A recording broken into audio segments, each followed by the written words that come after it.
Hello, everybody. Welcome to our webinar. The topic today is Human-Centric Hyperautomation Strategy, the Future of Self-Driven Organization. My name is Mihai Cvasnievschi. I'm Senior Solution Architect surrounding the scope of AI, IoT, cloud, and mobile solutions. Even though I'm at base, my role is a technical role, I'm going to try and speak towards the business people because I think it's important for them to understand all these concepts. I'm in IT business for over 20 years. I've been a passionate of technology since I was a kid. My childhood hero is Asimov. I read I, Robot, and then I wanted to become a robot psychologist, and somehow in the end I ended up doing something very adjacent to that idea. So today we are going to have an introduction. Then I'm going to basically ask some questions that I'm going to try to answer to in the same methods or principle used by the early philosophers, right? Because people want to know what hyperautomation means. It's interesting to figure out why it should be human-centric as a strategy, and the strategy should be around the people or humans. Obviously, everybody wants to know how to do it, who should be involved, and when to do it. At the end, we are going to have a question and answer session, and based on those questions, maybe we'll be able to create an FAQ for future presentations, right? So I'll start by presenting Stefanini because obviously I'm an employee of Stefanini for the past 10 years. I've been collaborating with Stefanini, and it's important to see that who we are, right? So we offer digital solution applications, workplace infrastructure, and advisory. But we do that by using transformative technologies like cognitive platforms, virtual and augmented reality. We have tech accelerators, and we now offer cybersecurity, and we have experts in that area, analytics, big data. Overall, we are over 25,000 employees, and we are recognized by the market with regional offices all over the world. We have an interesting client base and offer solutions on all areas, including hyperautomation to most of our customers. Now, it's important to know that at Stefanini, we take COVID situation very seriously because currently we are all facing several business challenges, and it's uncertain what the future will bring, right? We changed our motto to be co-creation for the new reality, and that's because the changing is the new normal at Stefanini, and striving to meet our clients, it's where we are at. We are offering solutions that overcome the new ways to business and meet customers' new demands and needs, and allow us to work together to reside in the new virtual reality that will be established after COVID-19. We all need to stay connected, confront the impact, and build resilience, right? And that's a business challenge. I know this topic is about hyperautomation, but stay with me because how hyperautomation actually gain more value, and it's more important now in this business challenging scenario. The new behavior, the new digital needs, the industry is being reshaped, and business need to be built to be resilient. That's one of the lessons this situation, the current situation, gave us. And we have solutions, obviously. It's for the new behavior. We have the easy peasy virtual squads, or we do digital marketing strategies. We bring back loyalty, which is important. Work from home suite, I guess. I'm working from home right now. What you see in the background, it's my home office, that I have to work from. And we are offering solution in this area. Then the industries are shaped, and we have solution there, convert to digital. Right in the retail section, this is very affected at this point in time, and I think it's very important to note that we can do stuff around there. Banking, manufacturing, life science, academia, and all this by building resilient business. We have plug and play security. We have hyper automation, and the topic of our today's webinar, and we are ready for the cloud. So let's get to the bottom of it, and let's get started for real. So obviously everybody is wondering what hyperautomation means. It's a new concept that it was launched at the end of last year, beginning of this year by Gartner. And according to them, hyperautomation refers to an approach in which organizations rapidly identify and automate as many business processes as possible. It involves the use of combination of technology tools, including but not limited to machine learning, package software, and automation tools to deliver work. So basically, it means that, from my point of view, hyperautomation, it's synonymous with an AI-driven organization, or how we call it at Stefanini, a self-driven organization. It's an ideal, it's a goal to go to. And it's a mix of automation, technology, and artificial intelligence that when combined, they can augment the humans or the employees, and not necessarily only the employees. You can use all these technologies for the benefit of your customers and all other stakeholders in the business. At core, it starts with the complementary RPA, and RPA is another buzzword that's been around in the recent years, which stands for robotic process automation, right? Which gives you quick wins. It can be used to enhance existing or legacy application to have the automation capabilities. And at core, they are a way of emulating UI interactions and automate the legacy application using in the similar way a human will use the application. But then there's other technology stacks that should be looked at. The BNPS solutions, which stand for Intelligent Business Process Modeling Solutions, look across the organization, and they orchestrate processes, automate tasks, consolidate integration services, and help with the decision management. Also by adding the intelligence, which means analytics.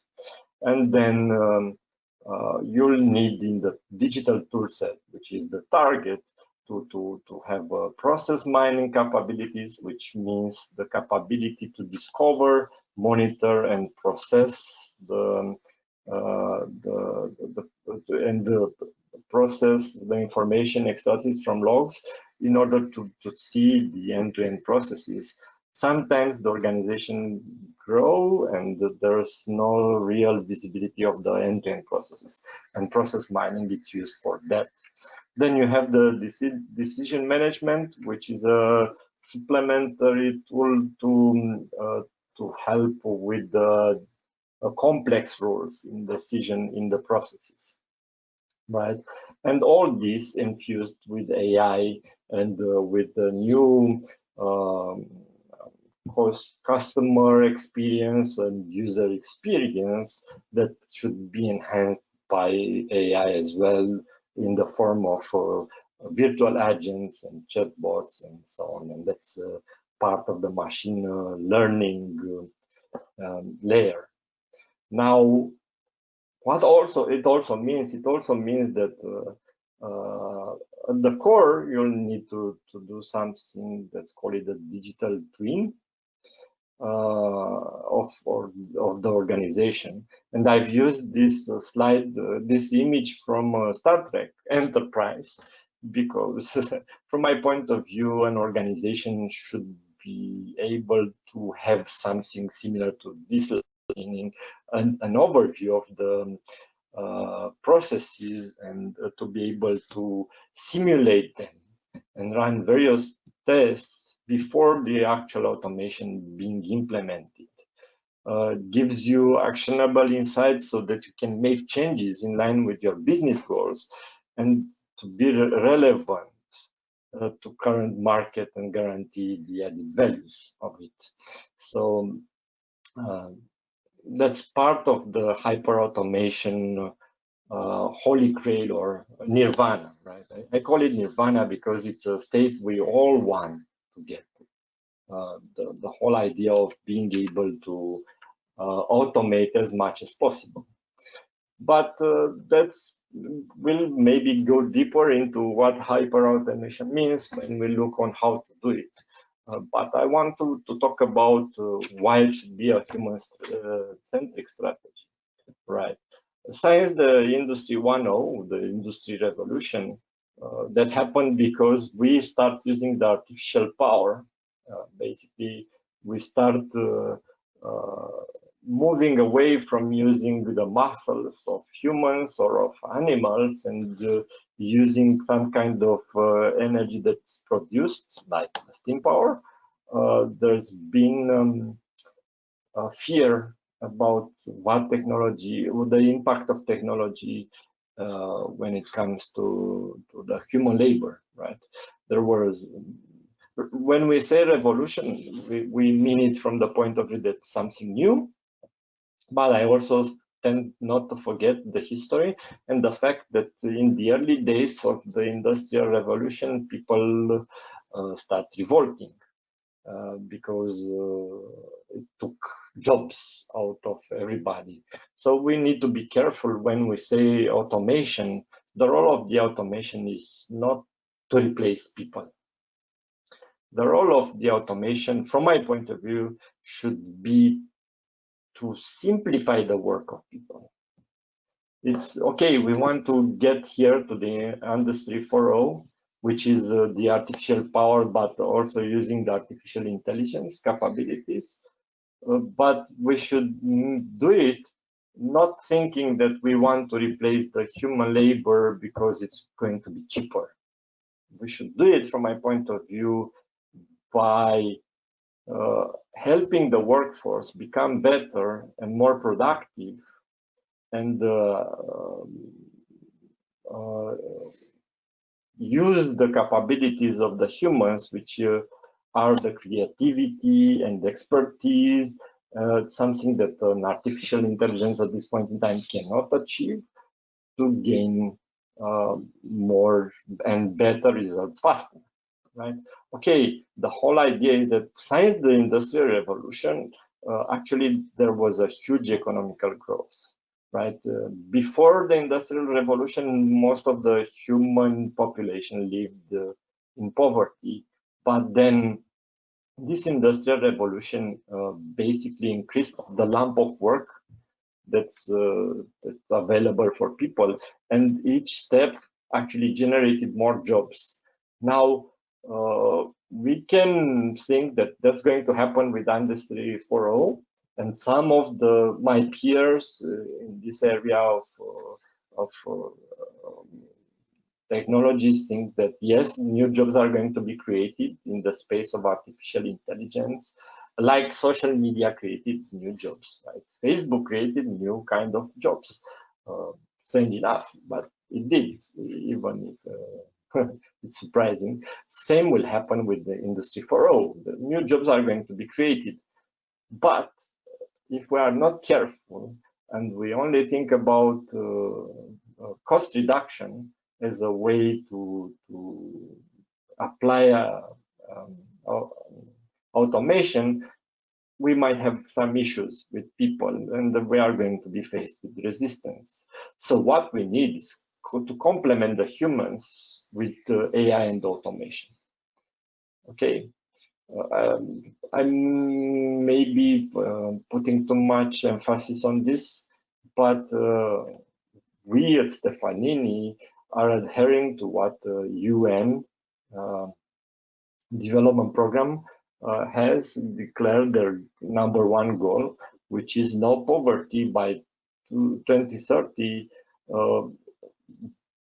We need to build the resilience, the poor and the vulnerable situation, and reduce their exposure and vulnerability to climate-related extended events and other economic and social environmental shocks and disasters. And hyper-automation, from my point of view, is part of an economical and social shock that's going to happen. Okay, so the Stefanini value proposition on hyper-automation is to respond effectively to complex, uncertain, and challenging business context, meaning freeing up employees to deliver maximum value by ensuring that their time isn't being spent on repetitive and mundane tasks, which are the actual target and the best place to start offering automation. This is our Stefanini team, part of our Stefanini team. As I said, we are a huge one, but there are people close to me that I normally tend to interact every day, and that's why I decided to use this picture, because hyper automation should be about people. We should start thinking on the processes, on how to enhance and make people life easier. That's from my point of view, the goal for everybody, and how the goal should be. It should not be how I make somebody richer, because it's not necessarily only about money. It's how I can improve everybody's life, or at least that's what I would like to think everybody will be using this technology. And to finalize this section, I'm going to head to my mentor, or as I was saying, as a kid, one of the first books I was reading when I was starting to learn how to read was Isaac Asimov, I, Robot. And it happens that from my point of view, these rules are still something we maybe should think about when developing automation, which is somehow based on virtual robots, but still robots. And that we need to care about the humans. And then obviously the robots should care about themselves, which is part of what hyper-automation means, but not to do it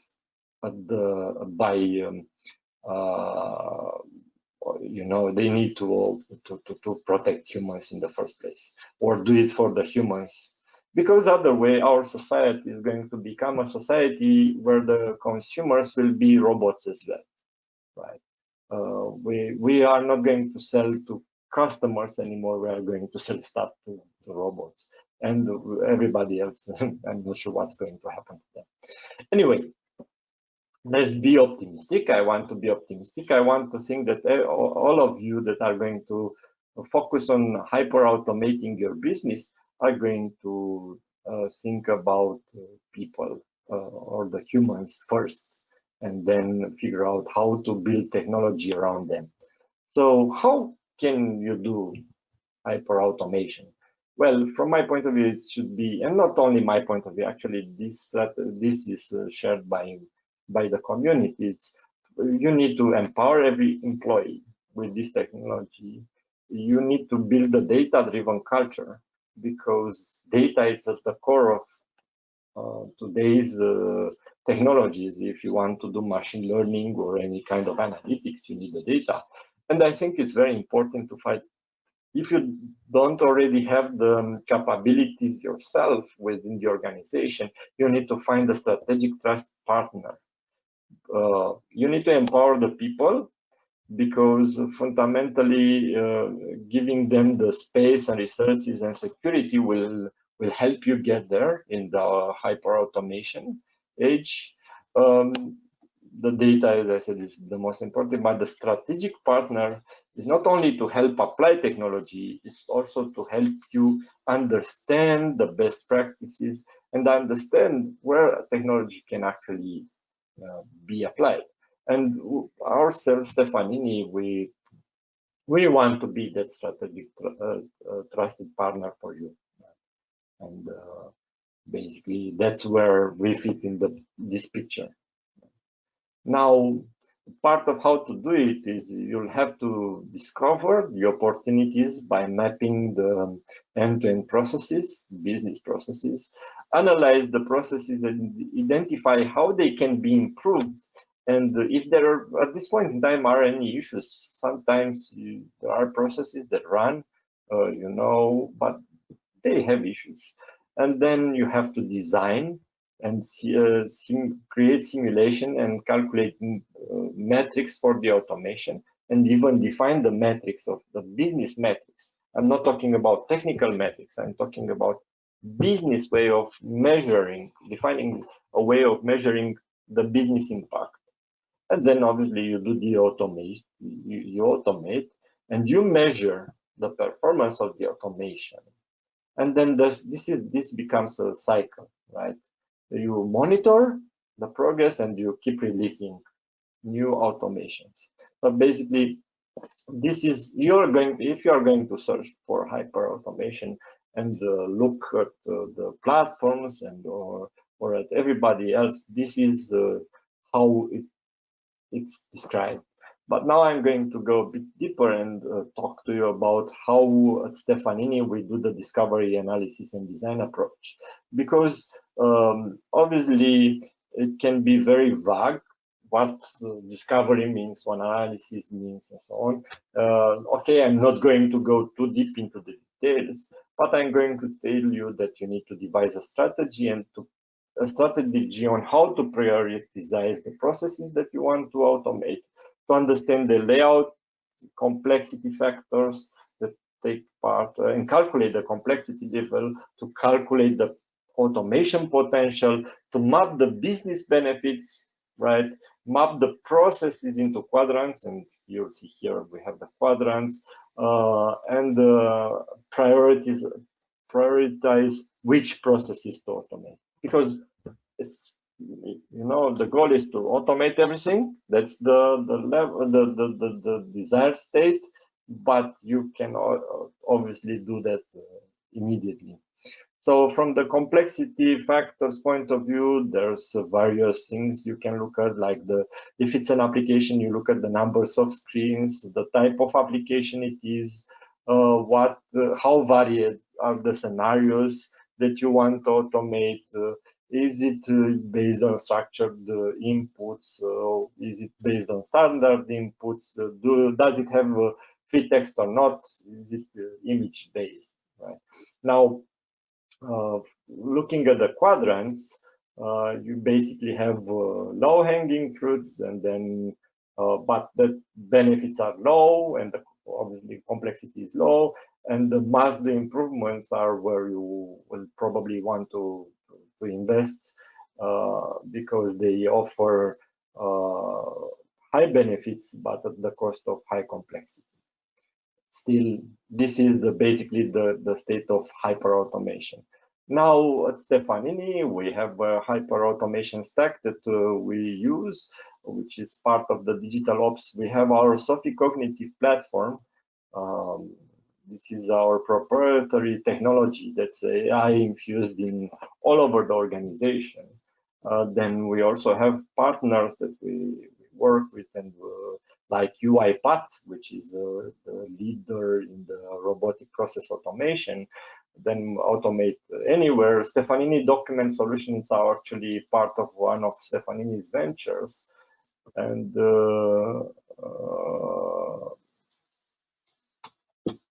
Web Methods is a kind of workflow engine offered by Software AG, which is a very old software company. I'm not sure if you're familiar with that. Then we also support all the machine learning stacks, so we can do TensorFlow, PyTorch, and Scikit leverage machine learning, but we are also partners, and we have expertise in specialized automation platforms like FinTech OS, which is dedicated to financial sector, ServiceNow. I hope you heard me because I got a message that the audio was restored. And hopefully you got all the message. So ServiceNow, it's an IT operations platform. Dynatrace is a way of monitoring and doing process mining, for example. Cybersecurity. I think. Hello. Yep. Okay. Next thing, Rosun C3 AI. Just a second. Okay. How much you haven't heard me? I'm not sure. Okay, about 1 minute, so it's okay. I'm not sure if you got the where I got cut. Hopefully you understand that we have a stack of for the hyper automation. We are partnered with various companies that offer platforms. So that's basically all this is about. But I'm going to go a bit deeper into the Sophie cognitive platform because we are very proud of our own platform, which started as a neural language understanding platform, but increased and become a hub for the automation, and we are always constantly improving it. Why? Because we are social creatures, we evolve, we talk, we need to search through files using natural language and not like trying to find using the current interfaces. And hence, our Sophie platform can be at the core of a hyper automation platform, right? It can integrate with all the IBPMs and ITSM solutions, and also it can accept inputs from various chat platforms, making it faster and simpler for the employees and the customers to access and integrate with the self-driven organization. That's basically part of the self-driven organization, the capability to do that autonomous. So some examples are interrupted customer support, customer feedback measurements, delivering personalized marketing, employee self-service, data gathering, lead generation, and many more, right? I look at the clock and I see I need to speed up a bit. So I'm going to talk about who should be involved. I already said that at the beginning of this, right? Empower every employee. And from my point of view, every employee should be involved. But when it comes to actually getting things done, we Stefanini tend to do it along our partners and with our customers by organizing something called co-creation workshops or dives or deep dives or submarine, depending on the size of the projects. And we suggest having this kind of squad expertise built around the other subject matter experts by having a growth analyst that looks and analyzes the needs from a customer or market point of view, the change manager, the business analyst. It looks a lot like an agile squad, but it should be used for the hyper automation principle. Now I'm going to jump to the next slide, which is when to do it, because I haven't created it as a timeline.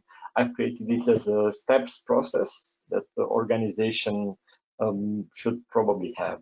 And that should be like, start with the task automation, meaning looking for stuff that's done manually, but repeatedly by somebody. I can give you an example from within our organization approach process I've worked on. For example, in our finance department, every end of the month was some accountants had to input data from some Excel files into our accounting system to generate the the invoices, right? And that's a manual task that it's repetitive, and it can be considered the task automation.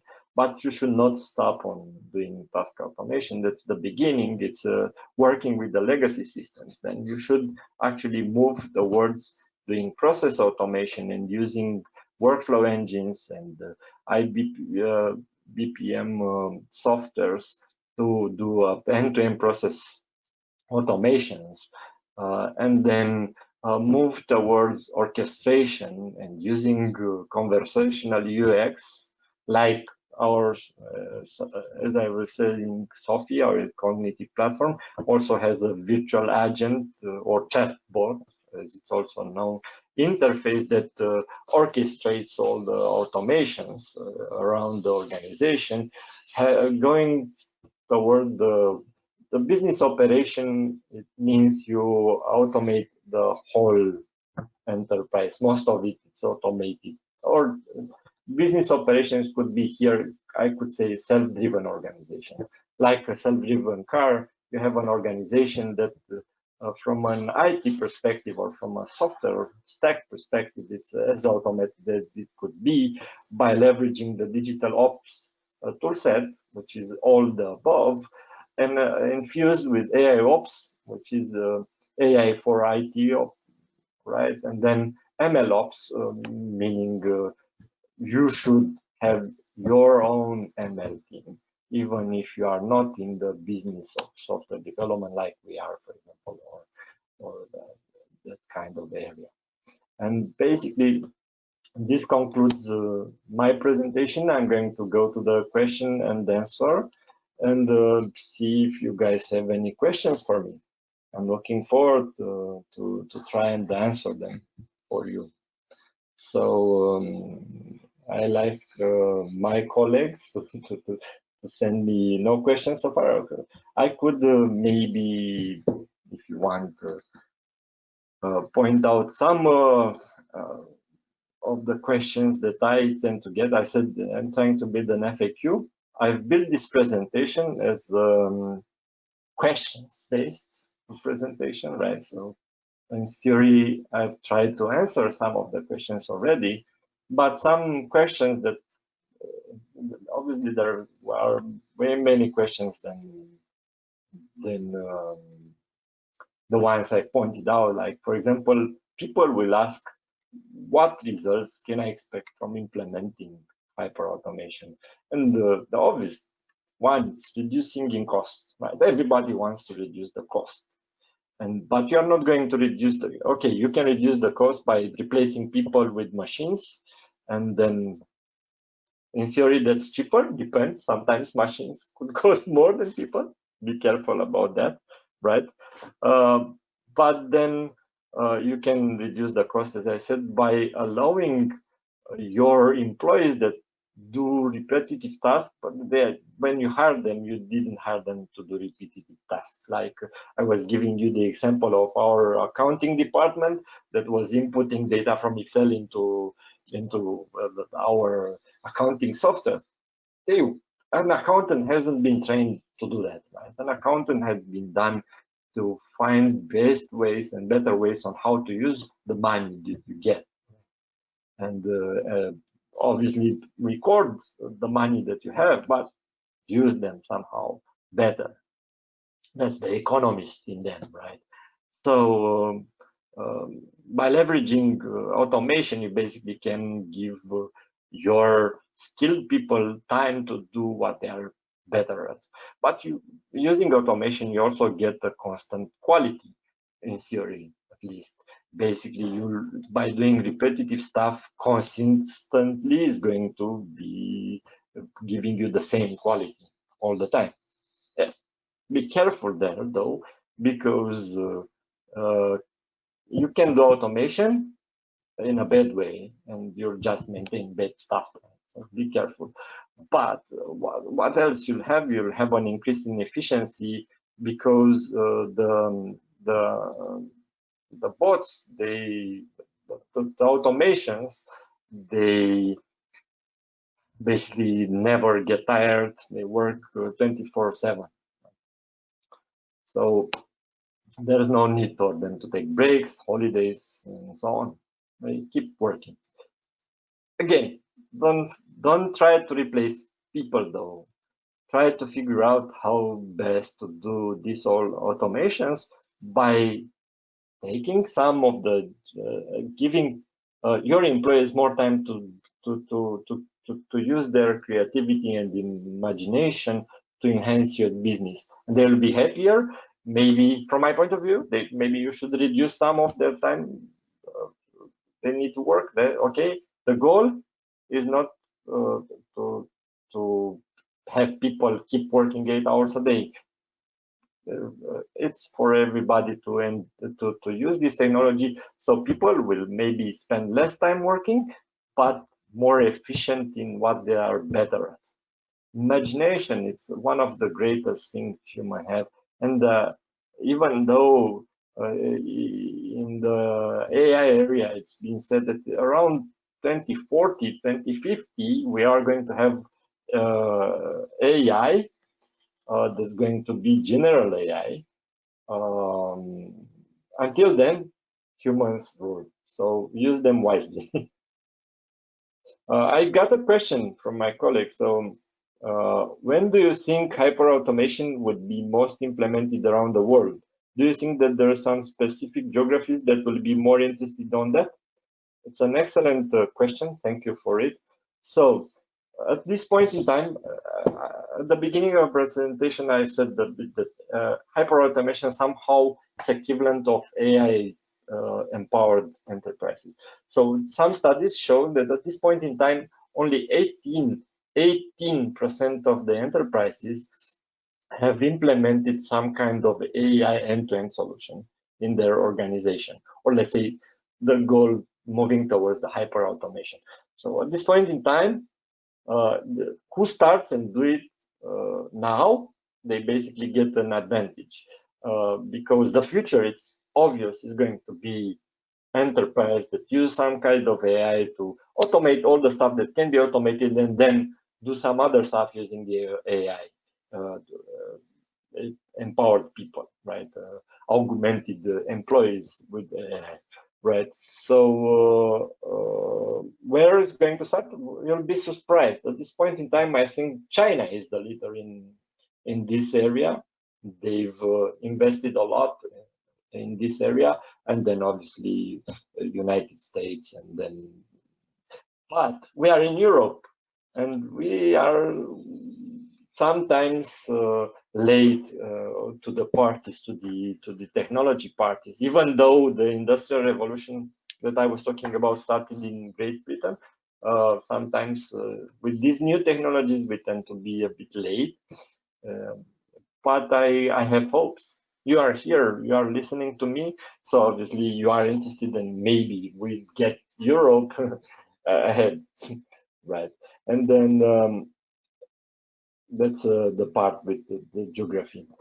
Now, are there any other questions, or do you want me to pick out from my own questions? So until I get some more, I will use another one, which is like what processes are best fit for automation, right?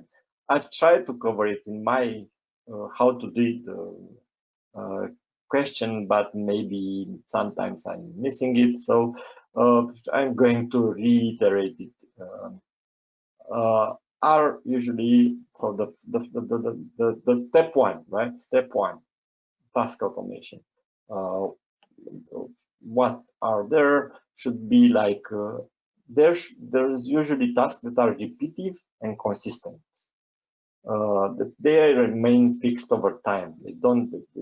They follow some kind of rules, and they are simple to explain. So if you can explain a task, it's usually a very good candidate for automation. They don't necessarily require constant human intervention while the robot is doing it, right? That's the first stage, right? Look for those. But don't forget that AI infused automations give you a bit more leeway, this space, because the advanced process mining can propose some kind of automations based on AI and leveraging AI itself, right? Because to create a bit more information depth into that is that robotic process automation tend to be like a very step or rule-based approach. Now, hyper automation wants you to go outside or out of the simpler automation, which is usually done because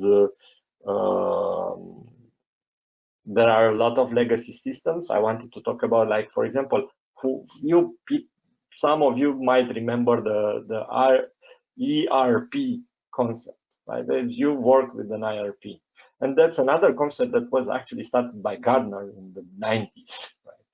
That was, at that point in time, based on the technology capabilities, the goal. Right? Now, today, we have cloud, we have a lot of computational power, and we have the advances in the machine learning domain. So what used to be simple automation, which was done in the early 2000s, I was doing automation. Right? Automations existed in the. If I go back to my slide with the industry, actually in the industry 3.0, we had actually automations, like robots and so on. Right? What the goal is now is to go towards artificial intelligence infused automation. With that, I want to thank you for attending. The recording of this webinar will be available soon, because one of the questions was if I can share my presentation, and yes, you get it through by accessing the recording of this webinar. Thank you very much, and I'm looking forward in talking with you in more details if you are interested about this, and see how Stefanini can help you get to the hyper automation nirvana, like that.